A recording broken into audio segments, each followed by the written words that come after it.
Play us a song, monkey. The words exploded through the Manhattan penthouse like a bomb. 50 elite guests froze mid-conversation. Champagne glasses stopped halfway to lips. Maria Esperanza stood at the piano, her dark skin flushing with shame. The billionaire Richard Whitmore towered behind her, his cruel smile spreading wider. "What's wrong? Cat got your tongue." The room went deadly quiet. Designer gowns rustled as socialites shifted uncomfortably. Maria's hands trembled above the pristine white keys. Her uniform felt like a target painted on her back. Whitmore leaned closer, his voice dripping venom. "I said play. Or are you too stupid to understand English?" The piano bench felt like a trap. Every eye watched her humiliation unfold. Have you ever been pushed so far that rage became your only choice? 6 hours earlier, Maria Esperanza's alarm buzzed at 4:30 a.m. in her cramped Bronx apartment. The sound echoed off water-stained walls that hadn't seen fresh paint in a decade. She rolled out of bed, her joints protesting after 15 years of scrubbing floors and polishing furniture. The tiny kitchen smelled like instant coffee and broken dreams. Maria filled her chipped mug, the same one she'd used since Sophia was born. Through the thin walls, she could hear her neighbor's baby crying. Mrs. Rodriguez worked her night shift again. In the corner of the living room sat her most prized possession, a 1970s Baldwin piano, its mahogany finish worn smooth by decades of use. Sheet music lay scattered across the top, yellowed with age. Chopin, Beethoven, Mozart, names that once meant everything to her. Maria's fingers traced the keys without pressing them. Silent practice. She'd learned to play without sound years ago when the neighbors complained about the noise. Her daughter Sophia slept just 10 feet away in their shared bedroom. The morning light filtered through grimy windows, casting shadows across the piano bench. Maria remembered sitting here at 3 in the morning, composing melodies for her master's thesis at Juilliard, back when the world seemed full of possibilities. That was 20 years ago. The acceptance letter still hung in a frame above the piano. "Congratulations, Ms. Esperanza. We are pleased to offer you admission to our Master of Music program in piano performance." She'd cried for 3 hours the day it arrived. But dreams don't pay medical bills. Sophia stirred in the bedroom. 16 years old with her father's eyes and her mother's stubborn streak. The girl who made every sacrifice worthwhile. The girl whose heart condition required surgery that cost more than Maria made in 2 years. "Morning, Mama." Sophia appeared in the doorway, her school uniform wrinkled from sleep.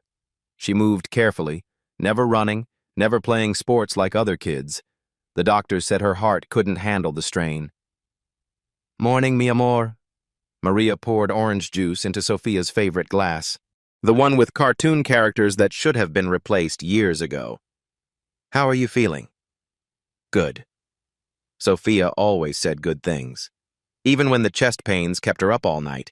Even when she couldn't climb the stairs at school without stopping to rest. Maria watched her daughter eat cereal, counting each spoonful. The surgery was scheduled for next month. Dr. Peterson had been patient about the payment plan, but patience had limits. "I have to work late tonight," Maria said, washing dishes in the rust-stained sink. "There's leftover rice in the fridge." "Another fancy party?" "Something like that." Sophia nodded. She understood that fancy parties meant extra hours, extra pay. Money that would help fix her heart. Maria caught the 6:15 bus to Manhattan, pressed between construction workers and office cleaners. The city transformed during the 40-minute ride. Crumbling projects gave way to glass towers. Chain-link fences became marble facades. The Whitmore penthouse occupied 3 floors of a building that cost more than her entire neighborhood. Maria had been cleaning it for 15 years. She knew every room, every expensive vase, every Persian rug that cost more than most people's cars. Richard Whitmore inherited his wealth at 25. His grandfather built the real estate empire. His father expanded it. Richard just collected the profits and hosted parties to show off his good fortune. Maria unlocked the service entrance with her key. The familiar smell of wealth hit her. Leather furniture. Fresh flowers are replaced daily, the faint scent of money itself. She started in the kitchen, polishing granite countertops that already gleamed. Every surface had to be perfect. Every glass is spotless. Whitmore inspected her work like a drill sergeant, always finding something wrong. The living room stretched 40 feet from wall to wall. Floor-to-ceiling windows offered views of Central Park. In the center sat the piano. A Steinway Model D concert grand, jet black and beautiful. Maria paused her dusting to stare at it. She'd polished those keys 1,000 times, careful never to press them. Whitmore's piano teacher came twice a week to give him lessons he didn't deserve. The man had no ear for music, no soul for it either. She'd heard him butcher Chopin nocturnes, turning poetry into noise. Her phone buzzed. A text from Dr. Peterson's office. Payment reminder, surgery deposit due in 30 days. 30 days. $6,000. Maria calculated quickly in her head. Even with overtime, even with the extra party tonight, she'd be short. The front door opened. Whitmore's voice echoed through the apartment. Maria, where are you? She hurried to the foyer, duster still in hand. Yes, Mr. Whitmore. He stood in his tailored suit, checking his Rolex. I'm having guests tonight. Important people. The place needs to be immaculate. Of course, sir. And Maria? His eyes narrowed. Stay out of the way once people arrive. I don't want the help to be visible. The help. 15 years of cleaning his home, and she was still just the help. Yes, sir. He disappeared into his office, already on his phone, making deals worth more money than Maria would see in a lifetime. She returned to dusting, her movements mechanical. Polish the silver, vacuum the Persian rugs, arrange the flowers that would die and be replaced tomorrow. But her eyes kept drifting to the piano. Juilliard felt like another lifetime. Professor Williams encouraged her to audition for the New York Philharmonic. Fellow students called her the best pianist in their class. The standing ovation after her senior recital. Then reality hit. The music world was small, competitive, and not always welcoming to a young black woman from the Bronx. Job interviews that went nowhere. Auditions where she played brilliantly and watched white pianists get hired instead. Bills piled up. Sophia needed food, clothes, and a safe place to live. Dreams became luxuries Maria couldn't afford. The cleaning job at Whitmore's was supposed to be temporary, just until she found her footing in the music world. 15 years later, she was still wiping down his counters. Her phone rang. Sophia's school. Miss Esperanza? Sophia had another episode during gym class. She's fine, but we think you should know. Another episode. Another reminder that time was running out. Maria hung up and stared at the piano again. Those keys held her past and Sophia's future. Tonight, 50 wealthy guests would gather around it, listening to Whitmore's clumsy playing. None of them would know that the maid polishing their glasses had once been destined for concert halls. The afternoon sun streamed through the windows, illuminating the keyboard like a spotlight. Maria's fingers twitched, muscle memory yearning to touch those keys one more time. But not yet. Tonight would be different. Tonight, something will change. She could feel it in her bones. Richard Whitmore adjusted his Armani cufflinks as he surveyed his kingdom. At 55, he commanded a real estate empire worth $3 billion. Every building in his reflection belonged to him. Every person in his penthouse owed their presence to his generosity. He stood 6 feet tall, silver hair perfectly styled, jaw sharp enough to cut glass. His tailor-made suit cost more than most people earned in 6 months. Everything about him screamed power, from his Italian leather shoes to the Patek Philippe watch that ticked against his wrist. The penthouse filled with New York's elite, city councilmen, federal judges, CEOs whose companies shaped global markets. They came when Richard called because his donations bought influence, and his influence opened doors. "Richard!" Senator Morrison approached with his wife, both beaming like they'd won the lottery. "Magnificent party as always." "Only the best for my friends," Richard replied, his smile cold and calculated. He shook hands like a politician, a firm grip designed to remind people who held the power. His guests clustered around him like moths to flame. They laughed at his mediocre jokes, applauded his business victories, pretended his political opinions were brilliant insights rather than inherited prejudices. Richard thrived on their attention. These people validated his superiority, confirmed what he'd always believed: some humans were simply born better than others. Maria moved through the crowd carrying champagne, invisible to most guests. Richard watched her with the detached interest of a man observing livestock. She'd served his family for 15 years, reliable as clockwork, quiet as furniture. "Excuse me."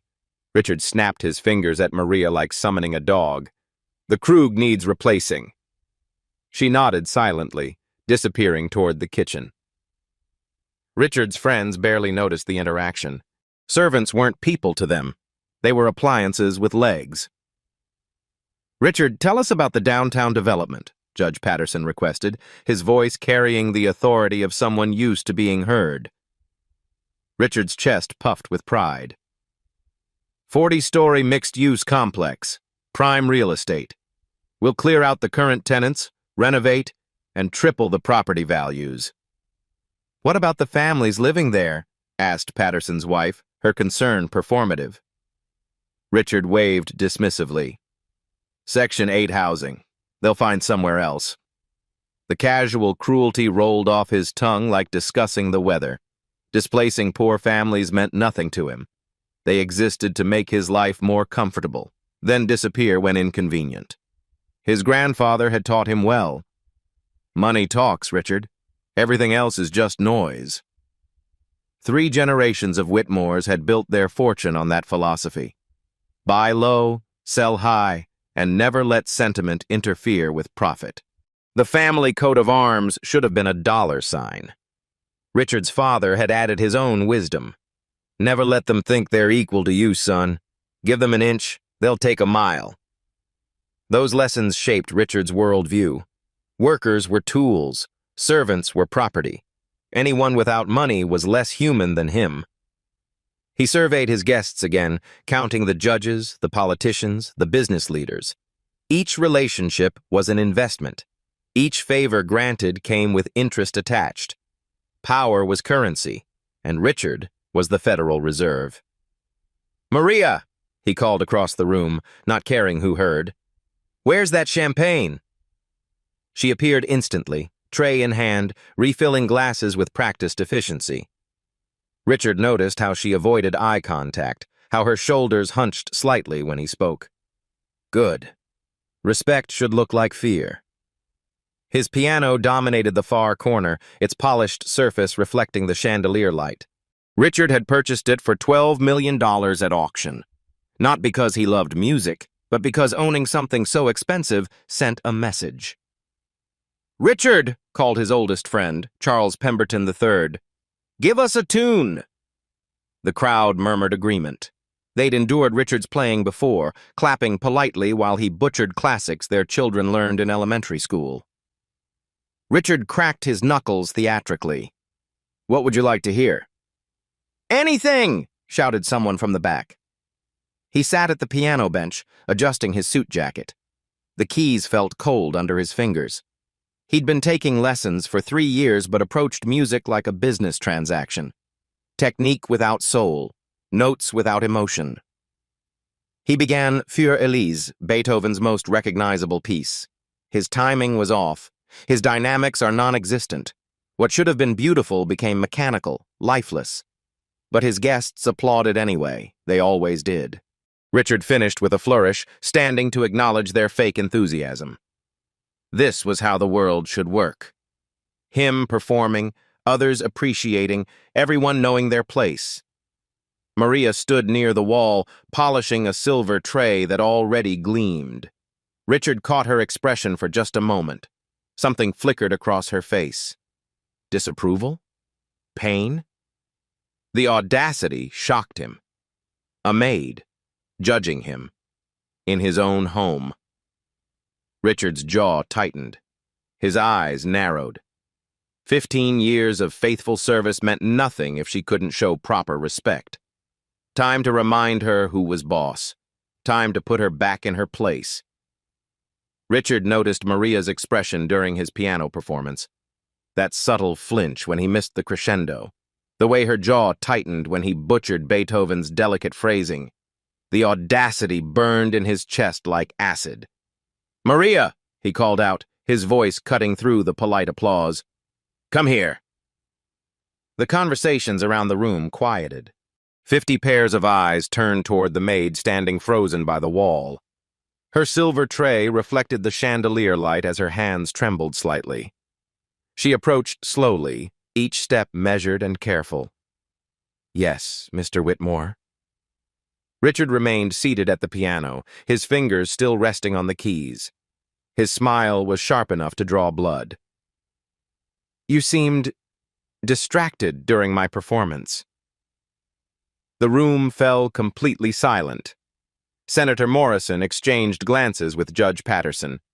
This was about to become entertainment of a different kind. "I was working, sir," Maria replied quietly, her voice barely above a whisper. Working. Richard savored the word like expensive wine. "Yes, that's what you do, isn't it? Work, clean, serve." His guests shifted uncomfortably. Some pulled out their phones, sensing drama unfolding. Richard stood slowly, every movement deliberate. "Tell me, Maria, in your extensive experience cleaning my piano, have you ever wondered what it would sound like if someone with actual talent played it?" The question hung in the air like a loaded gun. Maria's knuckles went white around her tray. "I wouldn't know, sir." "Wouldn't you know?" Richard's eyebrows shot up in mock surprise. 15 years in this apartment? And you've never been curious about music? Charles Pemberton chuckled nervously. "Richard, perhaps we should—" "No, no," Richard waved him off, his eyes never leaving Maria. "I'm genuinely curious. Our devoted maid has been polishing this $200,000 instrument for years. Surely she has opinions about music." Maria's breathing became shallow. She felt the weight of every stare, the heat of every spotlight. This was a trap, and they both knew it. "Music isn't for people like me," she said finally. Richard's grin widened. He'd been hoping for exactly that response. "People like you," he repeated slowly, letting each word drip with condescension. "And what kind of people would those be, Maria?" The racial undertone was subtle but unmistakable. Several guests looked away, suddenly fascinated by their champagne glasses. "Working people," Maria answered carefully. "Ah, but music is for everyone, isn't it?" Richard gestured grandly to his audience. "That's what they teach in those public schools, right? Everyone can be an artist. Everyone has talent." His voice grew louder, more theatrical. "In fact, I bet you think you could play this piano better than me." The accusation hit like a physical blow. Maria's spine straightened. "I never said that." "But you thought about it." Richard circled her like a shark. "I saw your face during my performance. That little frown, that disapproval." Judge Patterson's wife whispered something to her husband. A city councilman checked his watch, looking for an escape route. "I don't think anything, Mr. Whitmore. I just clean." "Just clean," Richard nodded sagely. "Just clean, just serve, just exist quietly in the background. But tonight, Maria, I want to give you a gift." He gestured toward the piano with flourish. "I want to let you try." The words hit the room like a bomb. Maria's tray slipped from her hands, clattering against the marble floor. Champagne glasses scattered, crystal fragments catching the light. "Sir, Play something," Richard commanded, his voice booming across the penthouse. Anything.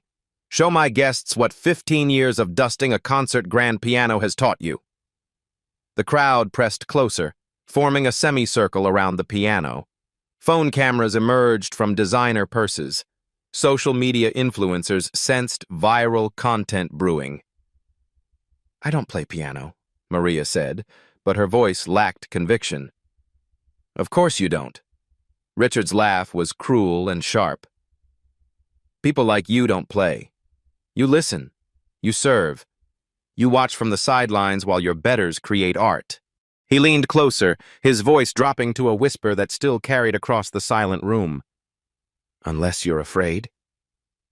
The challenge hung in the air like smoke. Maria's heart pounded against her ribs. Every guest waited for her response. Every phone camera recorded her humiliation. This was the moment Richard had orchestrated. The public breakdown.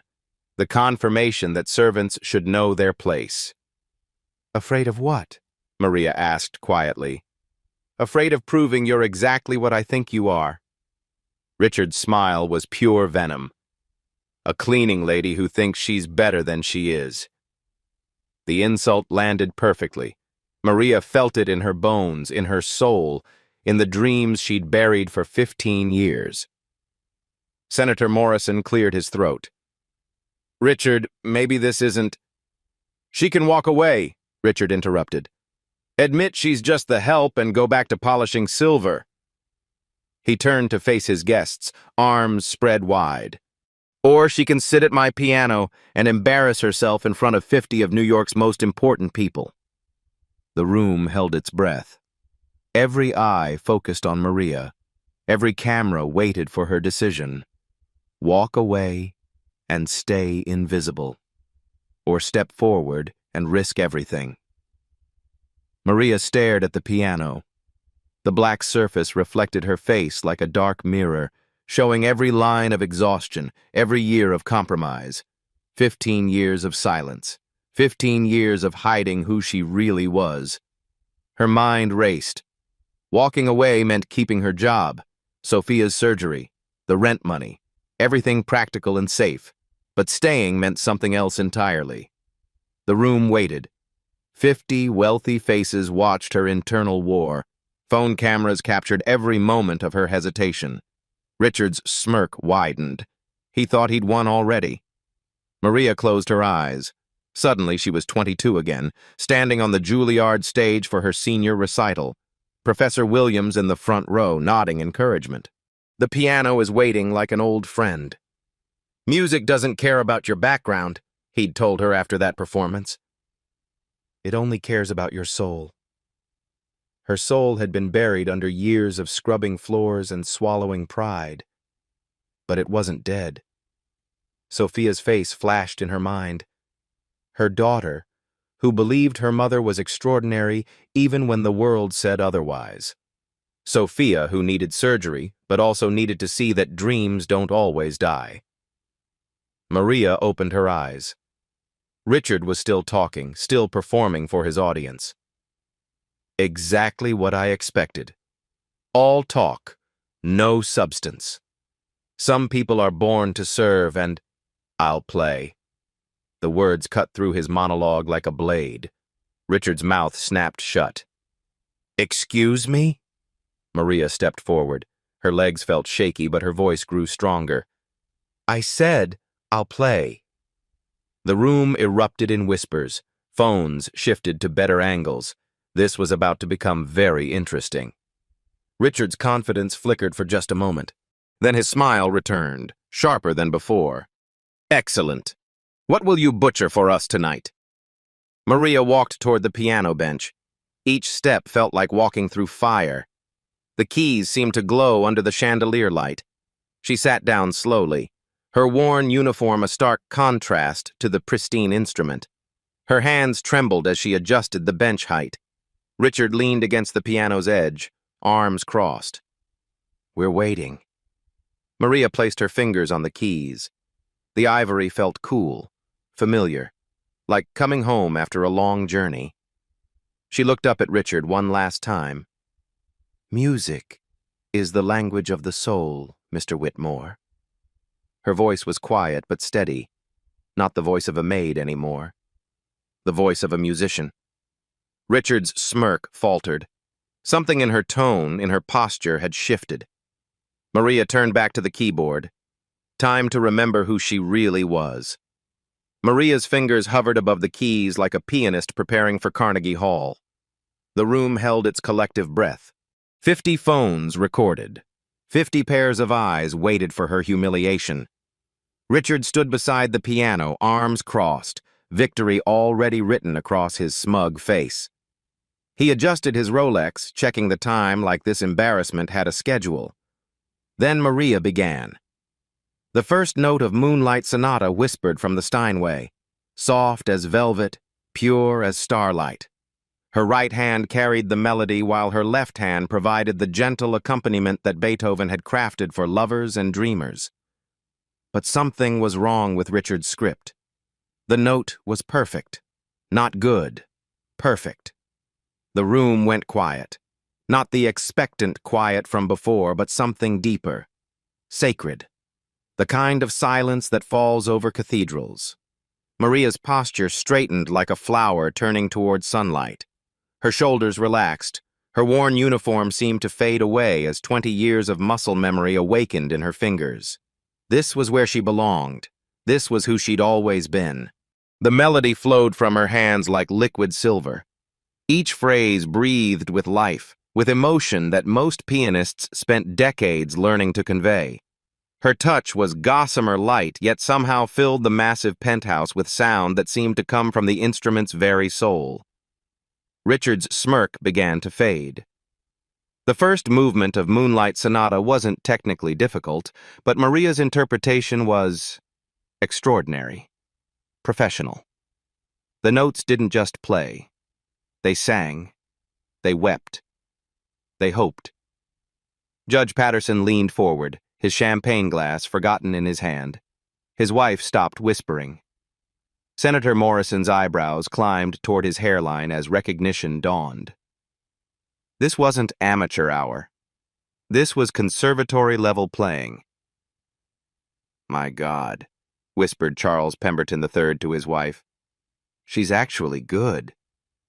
Good was an understatement rapidly becoming insulting. Maria finished the opening movement's haunting final phrases and paused. Her hands lifted from the keys for just a moment, fingers poised like a conductor before the orchestra's entrance. When she began again, she'd shifted into something entirely different. Chopin's revolutionary etude in C minor, Opus 10, number 12. The left hand exploded into cascading runs that sounded like cannons firing, while the right hand sang the passionate, patriotic melody. This wasn't parlor music anymore. This was virtuosity. Her fingers flew across the keyboard with precision that made the piano sing like an entire Polish army marching toward freedom. The technical demands were staggering. Rapid scales that most pianists practiced for months. Complex voicing that required independence between hands that few musicians ever achieved. Maria navigated it all like she was born to it, which, of course, she was. Richard took a step back, then another. His face had gone pale. His mouth opened slightly like a man watching his house burn down. This wasn't possible. Maids didn't play like this. Cleaning ladies didn't have techniques that would impress Juilliard professors. But the evidence sang from every note, undeniable as sunrise. The music filled every corner of the penthouse, spilling out onto the terrace, probably audible 3 floors down. Complex harmonies that most pianists spent years mastering poured from Maria's hands like she was channeling Chopin's ghost. City Councilman Bradley had played piano in college. His jaw dropped as Maria navigated passages he remembered struggling with for months. "She's better than my conservatory teacher," he muttered to his companion. The revolutionary etude built to its thunderous climax, patriotic fervor exploding from the keys and cascades of notes that seemed to shake the crystal chandelier. Then it resolved into gentle triumph, the musical equivalent of victory after great sacrifice. But Maria didn't stop there.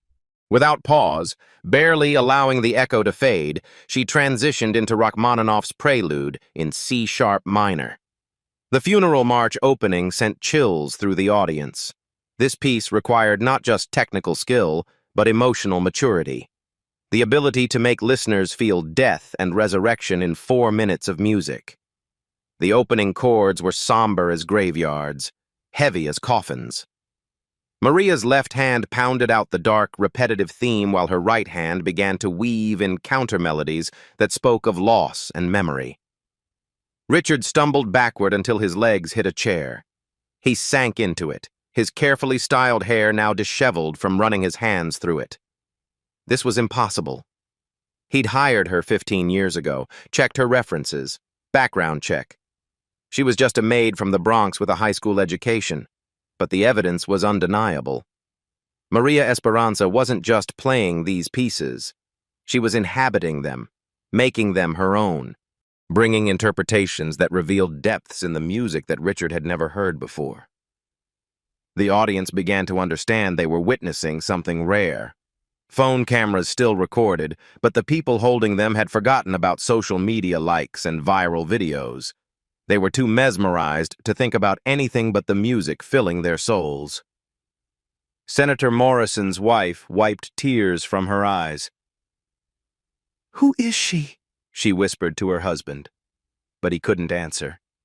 He was too busy questioning everything he thought he knew about class and talent and worth. Judge Patterson was thinking the same thing. He'd heard performances at Carnegie Hall, at the Metropolitan Opera.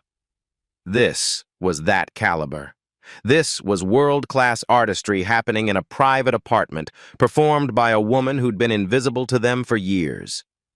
The Rachmaninoff moved through its developmental section, Maria's hands dancing across the keys with athletic grace. The middle section required enormous technical skill, rapid scales, complex rhythms, voicing that challenged even professional pianists. She executed it flawlessly while somehow making it sound effortless. Richard's hands were shaking now. His Armani suit felt like it was suffocating him. His carefully constructed worldview was crumbling with every note. If Maria could play like this, what else had he been wrong about? What other assumptions had he made based on skin color and social class and job titles? How many other geniuses had he overlooked because they didn't fit his narrow definition of worth? The Rachmaninoff concluded in triumph. The funeral march transformed into a resurrection celebration. The final chords rang out like church bells announcing Easter morning. But Maria's hands never left the keys. She was in complete control now, the master of her domain, the queen of her instrument. The next piece she chose made several guests gasp with recognition and anticipation. La Campanella by Franz Liszt.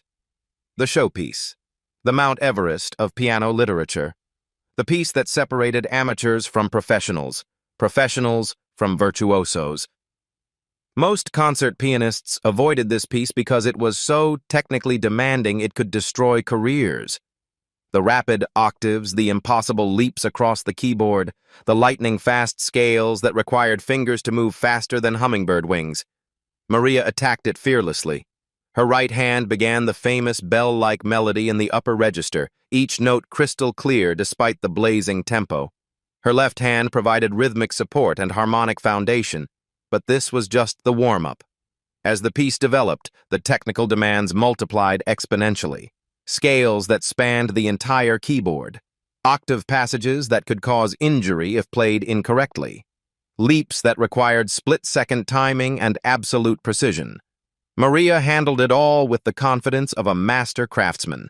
Her hands moved with mechanical precision, yet somehow maintained the musical soul that transformed technique into art. The audience was transfixed. Several guests had stopped breathing entirely. This wasn't just a musical performance. This was athletic artistry, like watching an Olympic gymnast perform a perfect routine. Richard had gone completely white. His mouth hung open like a broken door. Everything he believed about superiority and inferiority was being demolished by a woman he'd treated like furniture for 15 years. Charles Pemberton III, who'd studied music at Yale and considered himself knowledgeable about classical performance, was shaking his head in disbelief. "This is impossible," he murmured. "She's playing like she's been concertizing for decades." Because, of course, she should have been. The music built to La Campanella's breathtaking finale. Maria's hands moved so fast they blurred, yet every note was crystal clear, perfectly articulated, musically meaningful. The piano seemed to sing with voices from heaven, bells from paradise, angels announcing something miraculous. The final cascade of notes rushed toward the conclusion like water over a cliff. Maria's face glowed with concentration and pure joy. This was why she'd spent 4 years at Juilliard. This was why Professor Williams had called her the most naturally gifted student he'd taught in 30 years. This was who she'd always been, underneath the uniform and the silence and the years of necessary invisibility. The piece reached its climactic final measures, impossible technical passages that would challenge any pianist alive. Maria played them like she was born for this moment, like every difficulty was just another language she spoke fluently. Then, the final chord. It rang out across the penthouse like a bell announcing revolution. Then, silence. Complete, absolute silence that felt like the world holding its breath, like time itself had stopped to process what had just happened. Maria's hands remained on the keys for a long moment. Her chest rose and fell as she caught her breath. Sweat beaded on her forehead from the physical demands of what she'd just accomplished. Slowly, she lifted her head and looked at the audience. 50 faces stared back at her in shock, awe, and something approaching reverence. Richard sat frozen in his chair, his mouth hanging open like a fish pulled from water. The silence stretched on and on. Then, from the back of the room, someone began to clap. Judge Patterson started the applause. Slow, deliberate clapping that echoed through the stunned silence like gunshots. His wife joined him. Then Senator Morrison. Then Charles Pemberton III, his Yale music education finally useful for something meaningful. Within seconds, the entire room erupted in thunderous applause. Not polite party clapping. Real appreciation. The kind reserved for world-class artists. The kind Richard had never earned despite years of trying. Several guests jumped to their feet. "Brava!" shouted City Councilman Bradley from near the windows. "Magnificent!" called Senator Morrison's wife, tears still streaming down her cheeks. "Extraordinary!" Judge Patterson's voice boomed over the applause. "Absolutely extraordinary!" Maria remained seated at the piano, overwhelmed by the response. Her hands trembled slightly as she absorbed 15 years of suppressed recognition flooding over her all at once. The applause continued, growing louder. Phone cameras swung away from Maria toward Richard, capturing his stunned expression for posterity. His face had gone from pale to crimson, embarrassment and shock warring for control of his features. Charles Pemberton III approached the piano, still clapping. "Maria, that was... I studied music at Yale. I've never heard Liszt played with such perfection." "How long have you been performing professionally?" Senator Morrison's wife asked breathlessly. Maria looked up at the faces surrounding her. These same people had ignored her for years, treated her like furniture, and acted as though she didn't exist. Now they gazed at her with respect, admiration, even awe. "I graduated from Juilliard 20 years ago," Maria said quietly. "Master's in piano performance." The revelation hit the room like a second bomb. Gasps rippled through the crowd. Juilliard, the most prestigious music school in America, the place that produced the world's greatest musicians. "Juilliard?" Judge Patterson's eyebrows shot up. "You have a master's degree from Juilliard?" "Magna cum laude," Maria confirmed. Richard's world tilted on its axis. A Juilliard graduate. A master's degree. 20 years of conservatory-level talent wasted on cleaning his toilets because he'd never bothered to see her as human. "But how?" Charles stammered. How did you end up cleaning houses? Maria's smile was sad but not bitter. Dreams don't pay for heart surgery. She gestured toward her worn uniform, then toward the piano that had revealed her true self. My daughter needs an operation. I needed work that paid immediately, not auditions that might pay eventually. The room fell quiet again, but this silence carried weight, understanding, shame. City Councilman Bradley stepped forward. What's your daughter's condition? Congenital heart defect. She needs surgery next month. Senator Morrison pulled out his phone. Dr. Castellanos at Mount Sinai is the best pediatric cardiac surgeon on the East Coast. I'm calling him now. The Pediatric Heart Foundation, added Judge Patterson's wife. I'm on the board. We can cover the entire cost. Richard watched his guests rally around Maria like she was their discovered treasure instead of his discarded servant. The power dynamic had completely reversed. They were treating her like royalty while barely acknowledging his presence. Richard, Charles Pemberton's voice cut through the supportive chaos surrounding Maria. How long has she been working for you? The question felt like an accusation. Every eye turned toward Richard, waiting for his answer. 15 years, he mumbled. 15 years. Charles repeated the words slowly, letting their weight settle over the room. A Juilliard graduate, a master pianist, working as your maid for 15 years. The judgment in his voice was unmistakable. Several guests shook their heads in disgust. Maria stood up from the piano bench, straightening to her full height. For the first time in 15 years, she looked Richard directly in the eyes without flinching, without deference, without fear. The room held its breath. Music doesn't need credentials to prove itself, Mr. Whitmore, she said, her voice carrying clearly across the silent penthouse. It only needs a soul that's willing to tell the truth. The mic drop line hit like lightning, simple, elegant, devastating. Richard's mouth opened and closed soundlessly. Everything he'd built his identity on, his inherited wealth, his social position, his assumed superiority, crumbled in the face of genuine talent and quiet dignity. Maria had won without raising her voice, without attacking him, without stooping to his level. She'd simply revealed who she really was. And in doing so, she'd shown everyone exactly who he was, too. The transformation in the room was immediate and complete. Maria was no longer the invisible maid. She was the evening star, surrounded by New York's most influential people, treating her like the artist she'd always been. Maria, Senator Morrison approached with his phone still in hand. I just spoke with Dr. Castellanos. He's clearing his schedule for your daughter's surgery. No charge. Judge Patterson's wife stepped forward, her designer purse already open. The Pediatric Heart Foundation will cover all related expenses. Hospital stays, medications, rehabilitation, everything. Maria's eyes filled with tears. 15 years of worry about Sophia's medical bills evaporated in minutes.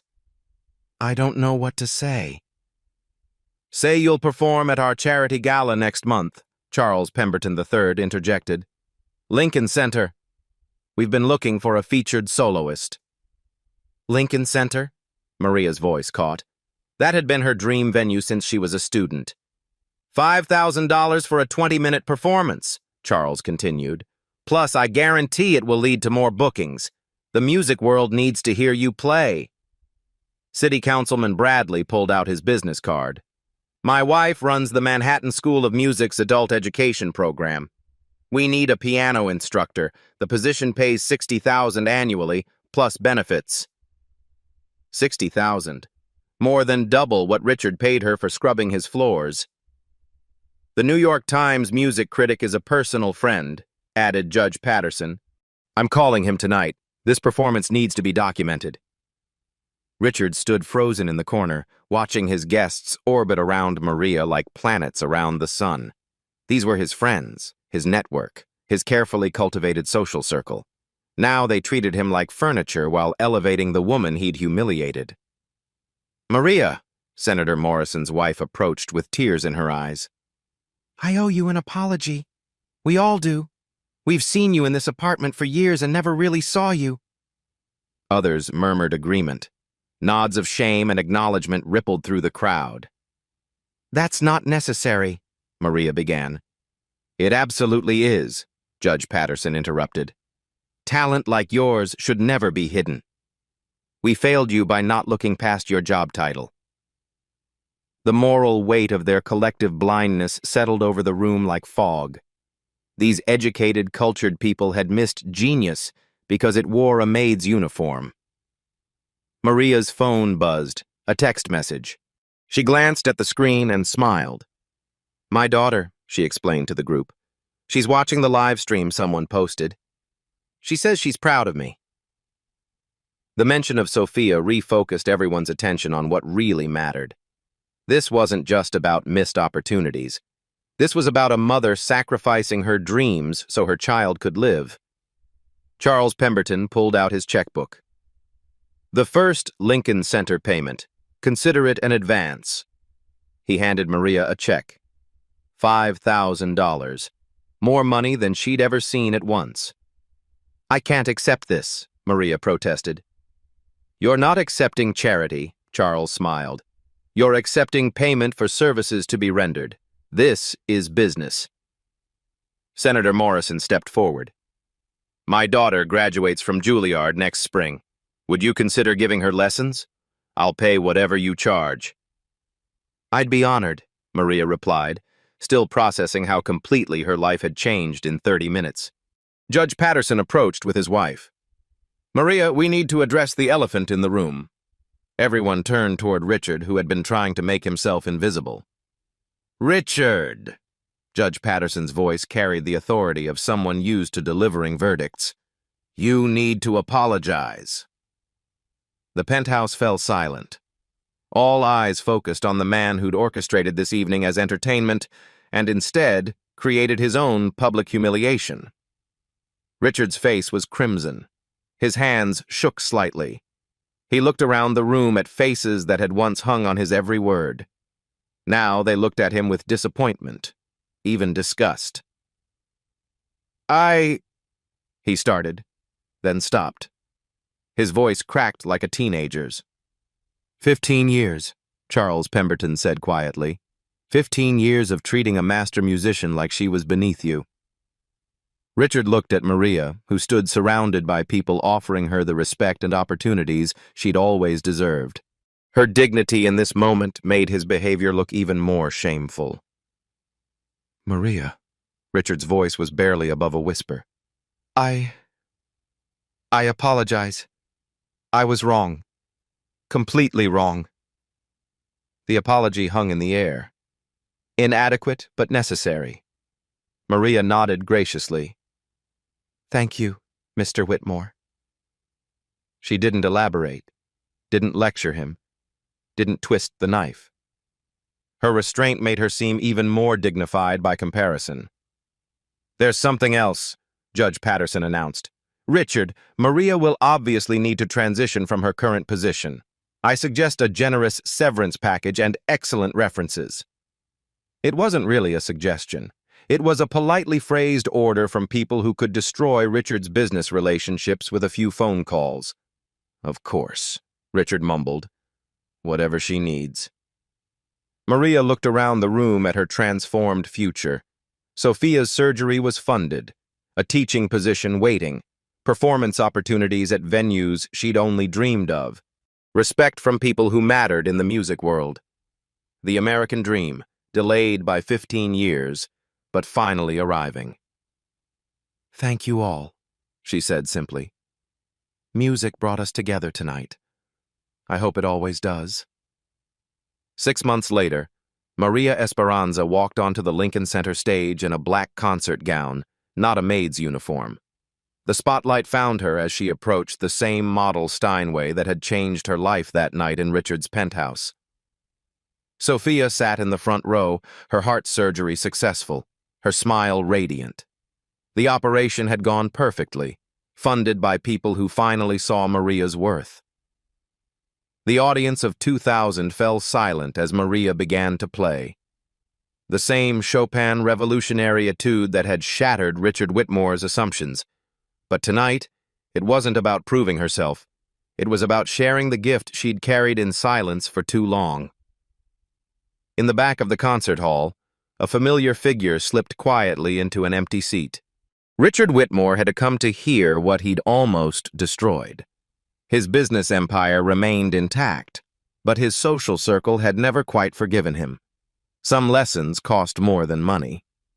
As Maria's fingers danced across the keys, the music told a story that transcended class, race, and circumstance. It spoke of dreams deferred but never dead, of talent that survives regardless of recognition, of dignity that can't be stripped away by cruelty or ignorance. The final notes rang out across Lincoln Center like a declaration. I was always here. You just weren't looking. The standing ovation lasted 7 minutes.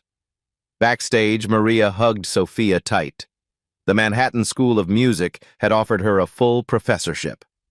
The New York Times Review called her performance a masterclass in resilience and artistry. Recording contracts waited on her piano at home. But the real victory was simpler than fame or fortune. She was finally, completely, unapologetically herself. Maria had learned something that night in the penthouse, something she wanted everyone to understand. Your worth isn't determined by how others see you. It's revealed by how courageously you show up as yourself when the moment demands it. Talent doesn't care about your job title, your address, or the assumptions people make. It only cares about the truth. And truth, when given the chance to speak, can change everything in a single moment. The world is full of hidden masters, janitors who could teach literature, waitresses who could run corporations, security guards who could compose symphonies. They're waiting for their moment at the piano. What talent are you hiding? What assumptions are you allowing others to make about who you are? And when your moment comes, because it will come, will you have the courage to sit down and play? Your stage is waiting. If this story moved you, subscribe for more tales of hidden potential revealed and underdogs who changed everything, next week.